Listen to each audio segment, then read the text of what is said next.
Welcome, everyone.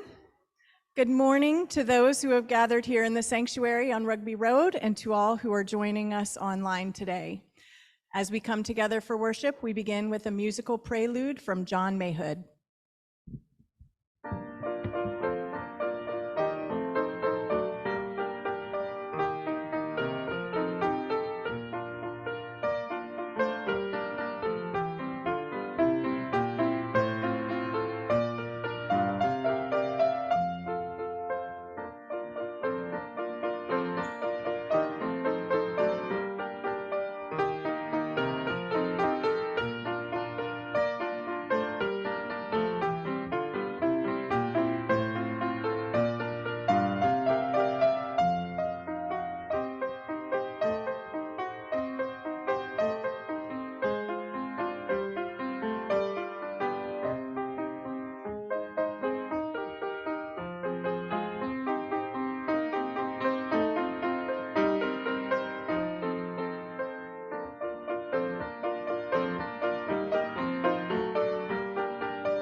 Thank you, John. Welcome to the UU Congregation of Charlottesville. My name is Tori Goodloe, and I am delighted to be leading worship this morning with our UU Seville member and UU seminarian, Kirstin Fritz. Kirstin is a student at Meadville Lombard, a Unitarian Universalist seminary in Chicago, and will also be the ministerial intern at the First Unitarian Universalist Church of Richmond beginning in the fall. Welcome, Kirstin.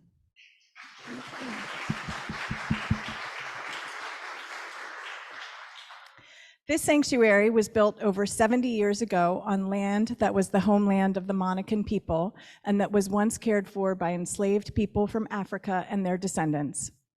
We honor all who dwelt here and all in our congregation whose lives led to this moment of our gathering. I invite you to take a moment to greet others who are with us in worship. Those online can unmute and say hello, and those here in the sanctuary or social hall are welcome to greet your neighbors, especially those you may not know.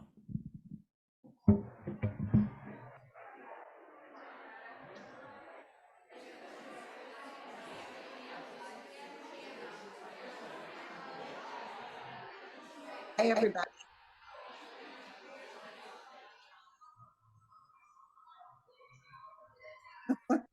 Hello. Hi, Bev. I see you, Bev. I don't see many other people. They're here, but they're not here to see, which is just fine. Bye.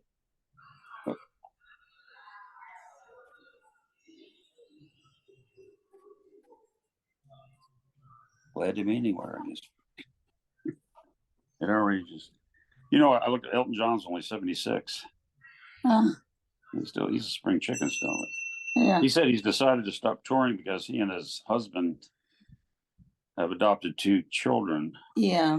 And we offer a special welcome to newcomers and invite you to join us for fellowship after the service in the social hall. Feel free to use one of our red coffee mugs, which are for newcomers to our congregation. Seating is also available in the social hall where there is a live stream of the service. Everyone is welcome in the sanctuary, but if you need a roomier space, the social hall can be a good option.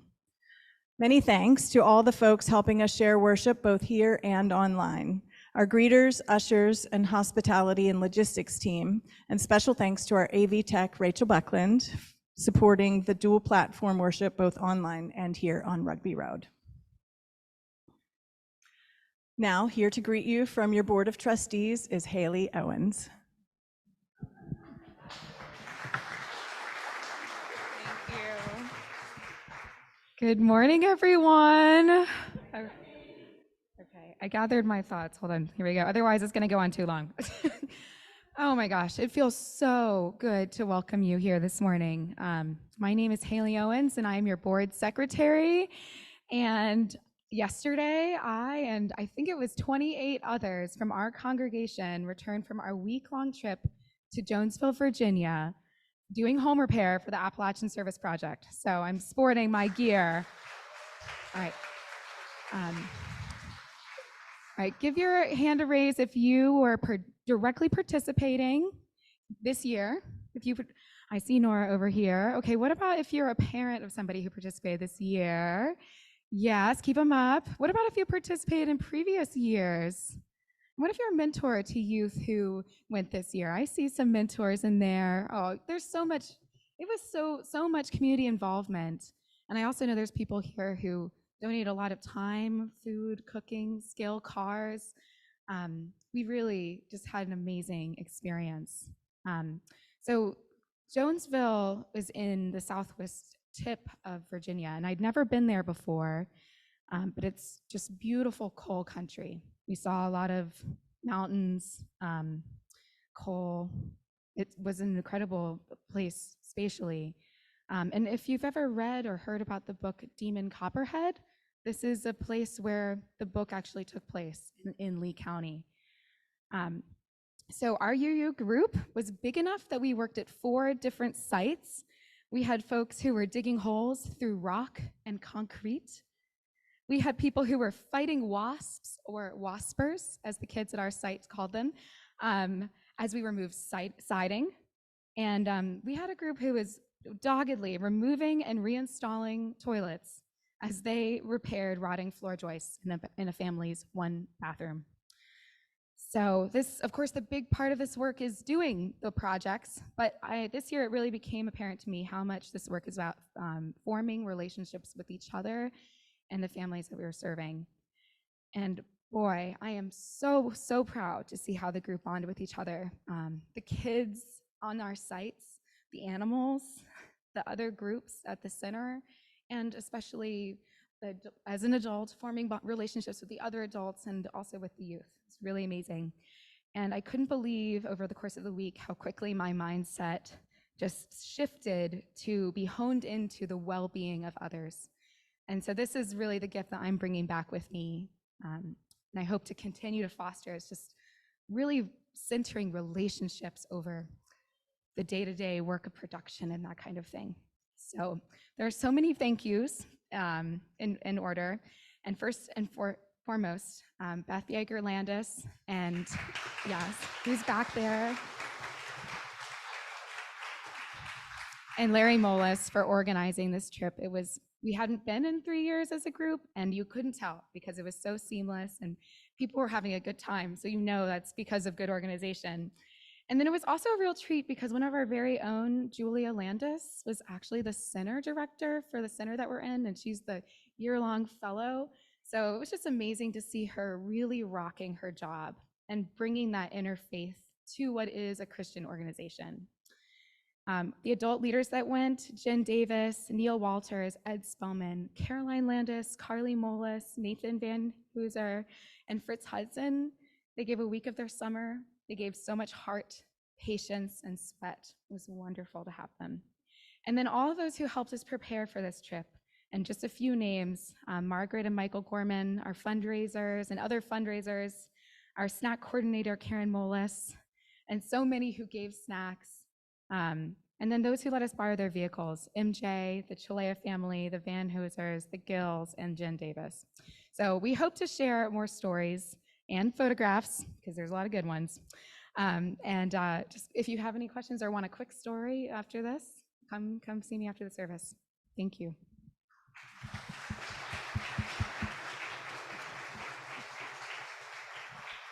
Thank you, Haley. Here are our announcements this morning. Rev Tim and Rev Leah will be taking some time away from leading worship during the month of July, and we are blessed to have a wonderful group of guest speakers and worship leaders, including Kirstin, who is with us this morning. Please check the newsletter for upcoming guest speakers. The Communications Committee is currently updating our entire online presence, and we could use some current reviews of our congregation posted on Google and on the church Facebook page. If you have questions about posting a review, email communications@uucharlottesville.org. Are you new to the UU Congregation of Charlottesville? Want to learn more about us and about Unitarian Universalism? Join us today after the service for our monthly newcomer circle, which will be held in the church parlor due to the humidity and heat. Just hold on, coming. We've shifted some things this morning. The yard sale team is accepting donations for the furniture and houseware sale. Drop-offs on Summit Porch. Please, no books or clothing. Finally, after the service this morning from 12:30 to 1:30, everyone is invited to join Kate Fraley in the sanctuary, which is going to be on Zoom as well due to popular demand, for an adult faith development presentation about what's going on at the Albemarle County Regional Jail. Come learn about ACRJ's renovation constructions project, as well as some history, where we are now, concerns, and potential actions. There will be bagels, and all are welcome. Please join us for coffee and conversation in the social hall after the service.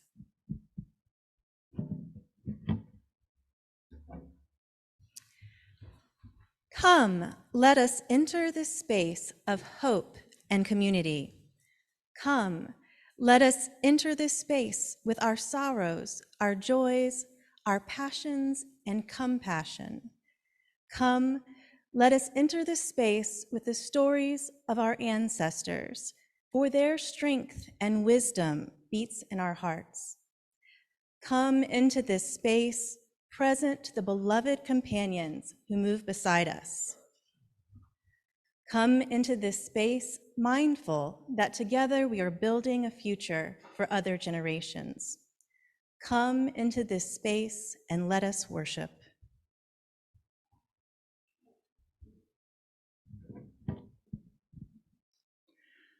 As Nora Little and Chris Little light the flame of our chalice this morning, please join me in saying these words. We gather this hour as people of faith with joys and sorrows, gifts and needs. We light this beacon of hope, sign of our quest for truth and meaning in celebration of the life we share together. And now our hands. We light this chalice to celebrate Unitarian Universalism. This is a church of the open minds. This is a church of the helping hands. This is a church of the loving hearts. Please rise in body or spirit and join in singing hymn number 145 as Tranquil streams.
We are an interconnected community that cares for one another. Part of how we embody this care is by making time to share the joys and sorrows we hold in our hearts.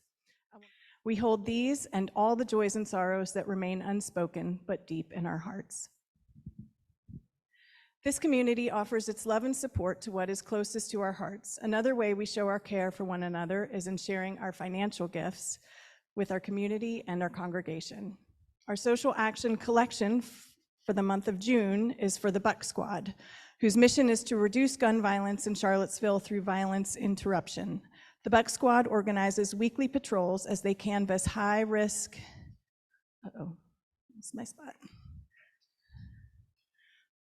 neighborhoods to assist in de-escalating any potential violent situations. Rachel, will you please show us the social action slide for giving for those who would like to make a donation right now? In addition to giving online, if you would like to give today with cash or check, please use the social action collection envelopes here in the sanctuary and place your offering in the collection plate. And no need to seal the envelopes. In addition to our social action collection, each week we invite everyone into the spiritual practice of generosity by giving to the ministry of our congregation. Through your pledges and with the weekly Sunday morning offering, together, our financial gifts and support build the future of our congregation. This is our shared ministry. During the music that follows, you may choose to make your Sunday morning offering by using the text address or going to our website. Here in the sanctuary, you are invited to share not only your financial gifts, but also share the joys and sorrows in your hearts. Those online may put them in the chat box, and those of you in the sanctuary may come forward to place a stone in the water. You may also leave us a note on the joy and sorrow paper provided on the credenza near the sanctuary doors. Let us dedicate all of the many gifts we share with one another by saying, "We accept your gifts with gratitude. May we use them wisely for the highest good."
Our responsive reading this morning is called The Limits of Tyrants by Frederick Douglass and is on the screen as well as number 579 in the hymnal.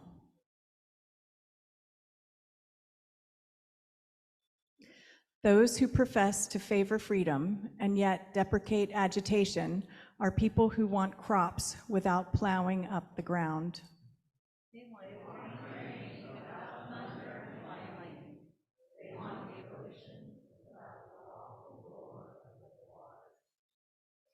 This struggle may be a moral one, or it may be both moral and physical, but it must be a struggle.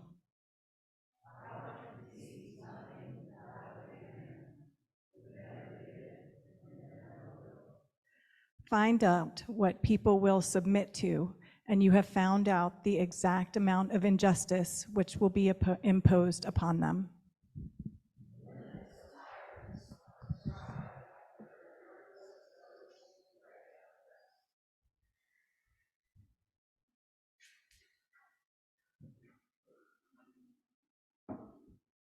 Good morning. Before I get started, I do want to note that in today's talk, I will be quoting people from the earliest 20th century, and they use some terms that were considered polite then that we no longer use today. So Mary, may I have our first slide, please? Rachel. Mary White Ovington was a Unitarian, a reformer, a suffragist, a journalist, a socialist, and one of the co-founders of the National Association for the Advancement of Colored People. I first learned about Mary White Ovington in John Buren's book, Universalists and Unitarians in America, which I was reading for school. There, he describes Mary's work with the NAACP. She served on the executive committee for 15 more years, holding together an interracial coalition of strong personalities and diverse ideologies. My very first thought was, I remember some committees that I have been on that could really have used a Mary White Ovington on them. And this made me want to learn more about the woman who accomplished this feat in the early 20th century. Slide 2, please. Mary was born in Brooklyn, New York, just 2 days after Robert E. Lee surrendered at Appomattox Courthouse, the effective end of the Civil War. Mary was raised in what she called an abolition family.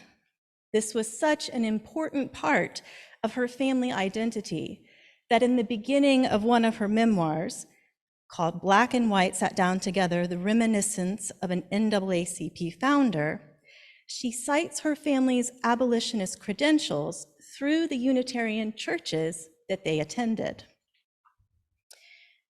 For example, Mary's grandmother grew up in the Unitarian Church in Brooklyn, Connecticut, under the preaching of Minister Samuel J. May, which included complete devotion to the anti-slavery cause. Her parents sat under Samuel Longfellow, whose abolitionism was of the strongest brand.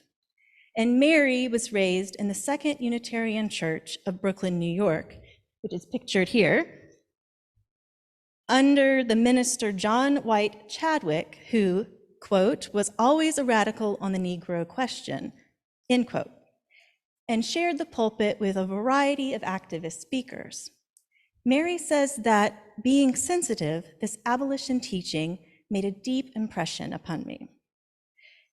Carolyn Whedon, an author of Mary's biography, suggests that it is hard to overestimate the influence of Unitarianism on Mary White Ovington. At the very least, Whedon feels that Mary's Unitarian upbringing taught her to think and question, to question and think, which sounds very familiar. Although she was raised in a passionately abolitionist family, those stories were from the recent past, not urgent concerns during her childhood. In her autobiography, Mary remembers, the economic depression of Reconstruction monopolized men's emotions. At home, I never heard of any work for the emancipated slave. Even my minister took little interest.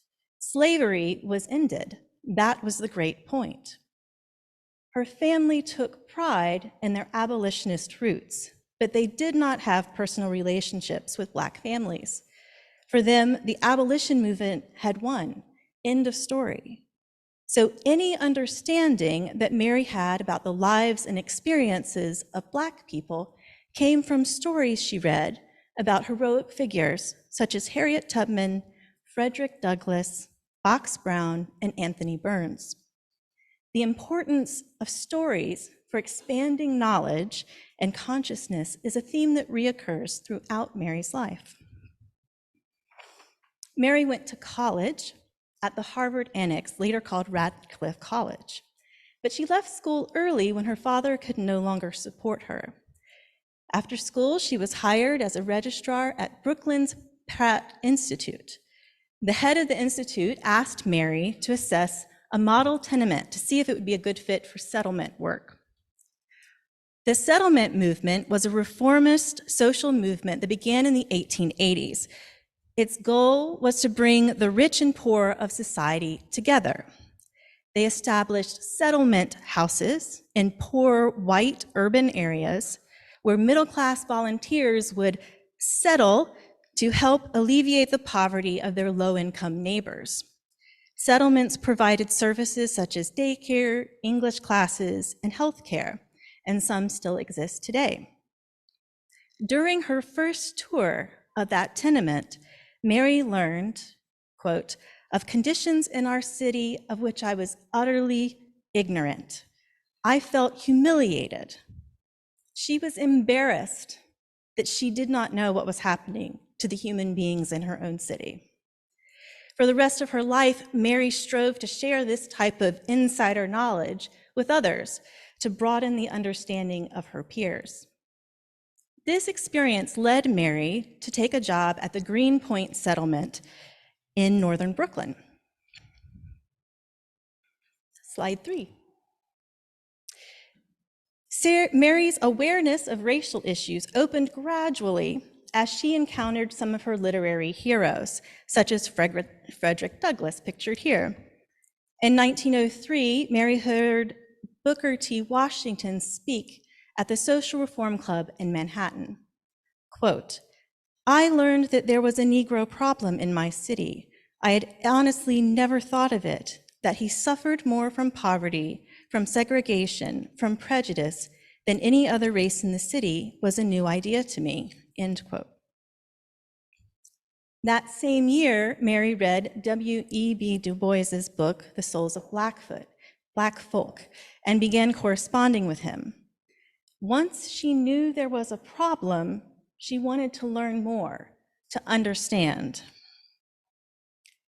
Inspired by these encounters, Mary wanted to start a settlement in a Black neighborhood.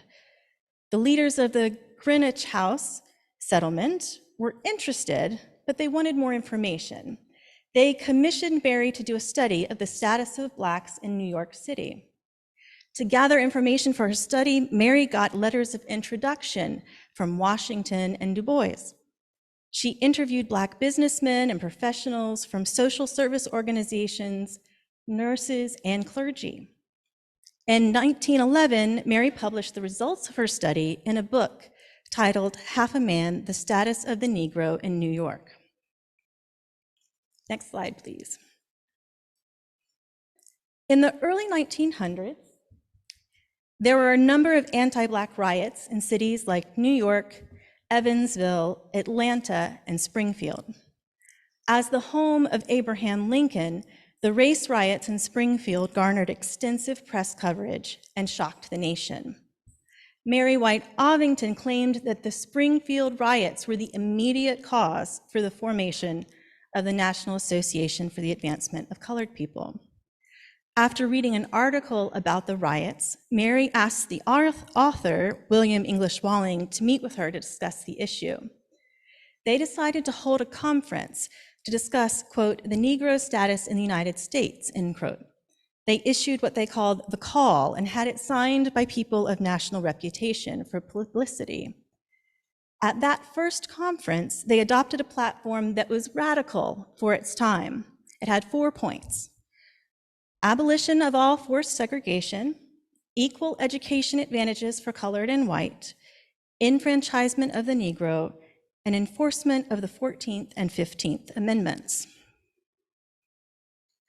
Mary was the author of many of the NAACP's early histories, including the pamphlet pictured here. But she left the depth of her role out of the public narrative. She served the NAACP from its founding in 1910 until 1947. John Hayes Holmes, a prominent Unitarian, praised Mary, noting that she assumed voluntarily in her one person the duties of all the officials we had: director, secretary, treasurer, and publicity agent. With superb devotion and ability, she carried the work to a point where it must have a paid and trained staff if it were to really be the potent force of which we dreamed. Then, with infinite grace, she stepped down that others might follow on.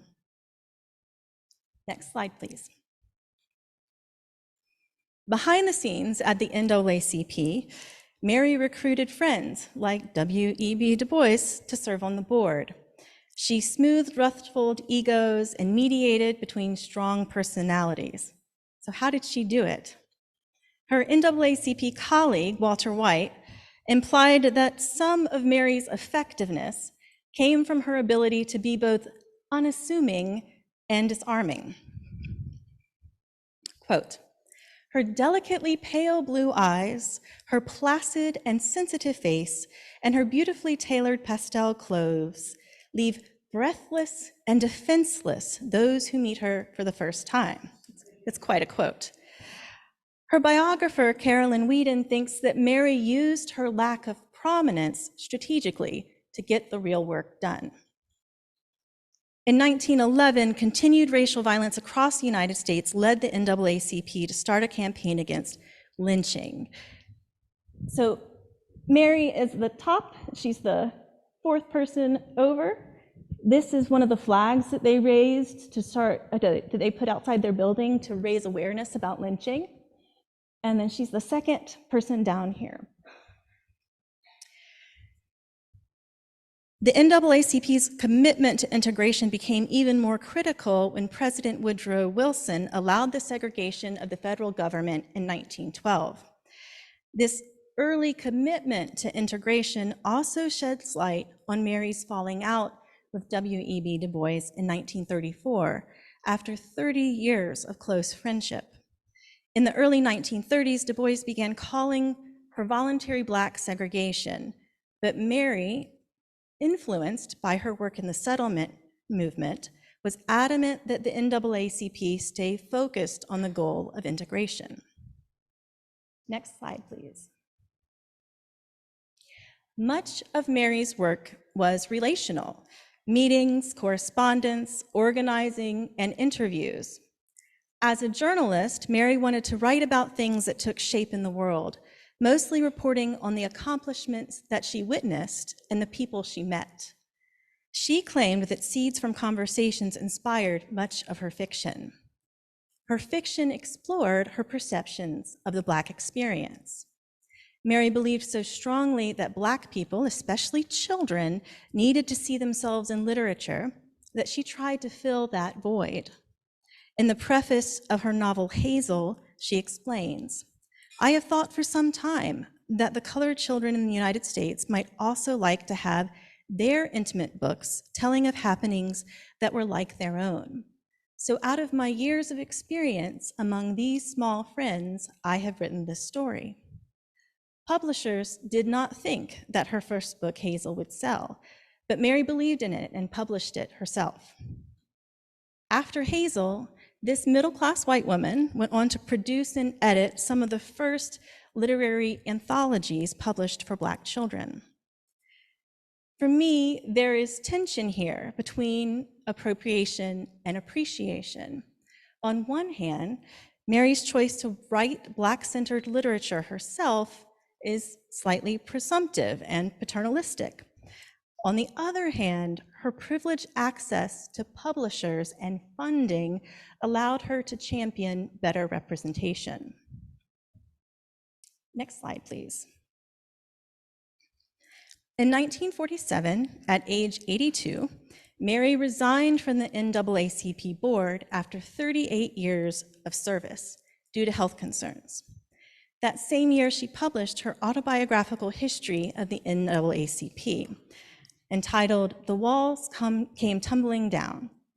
Mary died 4 years later. Her memorial service was held at the Unitarian Community Church in New York City, where her ashes are interred. So why does Mary White Ovington's story matter? She was not and is not very well known. Instead, Mary was more like you and me. She was a volunteer, a worker bee, quietly, steadily working to make things better. Mary is an excellent example of what is possible with determination and cooperation. Once she knew there was a problem, she wanted to learn more. She wanted to understand. She asked questions, and she listened to the people directly impacted. She built relationships with people from many different walks in life. And in every way she could, Mary tried to share what she learned, to broaden people's horizons, and to be a voice for the voiceless. These are all things that each of us can do in our own lives. Prior to learning about Mary, I knew that Unitarians and Universalists took part in the abolition movement and in the civil rights movement. I did not know whether our traditions had participated in racial justice work during the years between the two movements. For me, Mary and the founding of the NAACP helps bridge a gap in UU history and demonstrates that racial justice work has been a long-standing part of our tradition and heritage. Mary's story shows how far our work for racial justice has evolved, from abolition to Black Lives Matter. And Mary's story reminds us that we cannot rest on our laurels like the abolitionists did after the Civil War. We still have work to do so we can all get free. Please join me in singing the closing hymn, number 1017, Building a New Way.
remembering our spiritual ancestors who worked tirelessly for the future we are living in, may we go out into the world this week, inspired to learn, to listen, and to connect with people who are different from us, so that we can build a new way for our future generations. May it be so, blessed be, and amen.